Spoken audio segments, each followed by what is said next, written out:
તાપ સંતાપ શાંત થાય છે.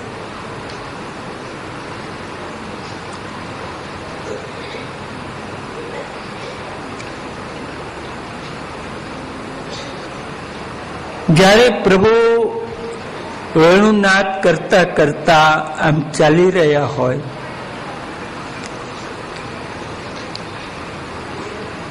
તે વેણુનાદ અમારા કાન દ્વારા અમારા હૃદયમાં આવે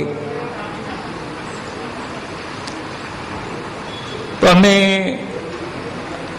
ચાલતા અટકી જઈએ, અમારી ગતિ અટકી જાય છે.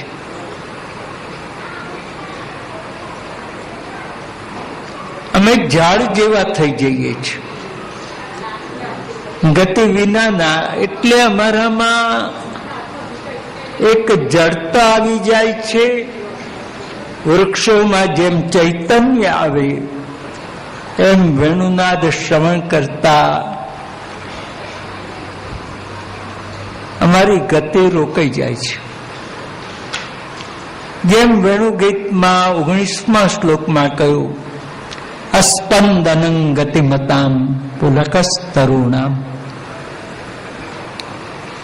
ગતિમતામ અસ્પંદનમ, જે આમ સદા સ્થિર નથી રહી શકતા, એની ગતિ રોકાઈ જાય છે, એ ચાલી શકતા નથી.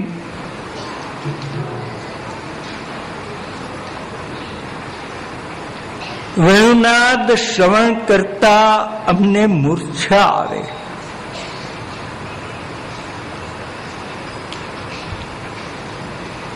એટલે ઘણીવાર જેમ આપણને પણ કંઈક આમ ચક્કર આવે, અને જ્યાં આપણો આમ ચક્કર આવે એટલે આપણને કશું ભાન ના રહે. ન દેહનું ભાન રહે, ન ઘરનું રહે, ન વસ્ત્રનું રહે.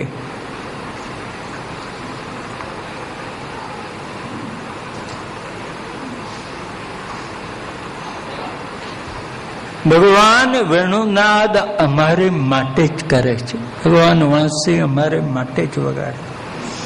જે કોઈ ભગવાનનો વેણુનાદ સાંભળે ને દરેકને લાગે અમારે માટે, અમારે માટે, અમારે માટે.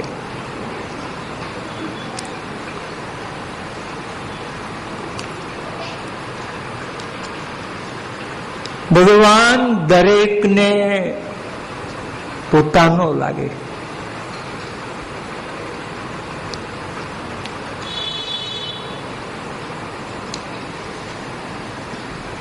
અને ભગવાન દરેકને પોતાનો ક્યારે લાગે? ગ્રહ સેવા હોય તો જ ભગવાન પોતાનો લાગે. ગ્રહ સેવા વિના ભગવાન પોતાનો ન લાગે.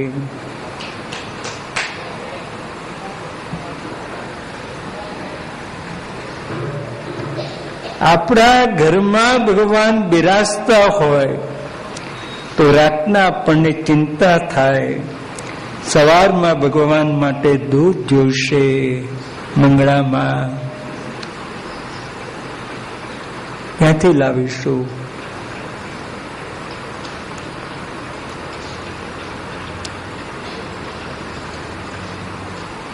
ભગવાનને માળા ધરવા ફૂલ જોઈશે,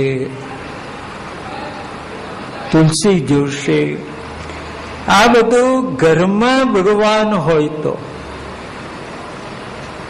અને તેથી ભગવાને રાસમાં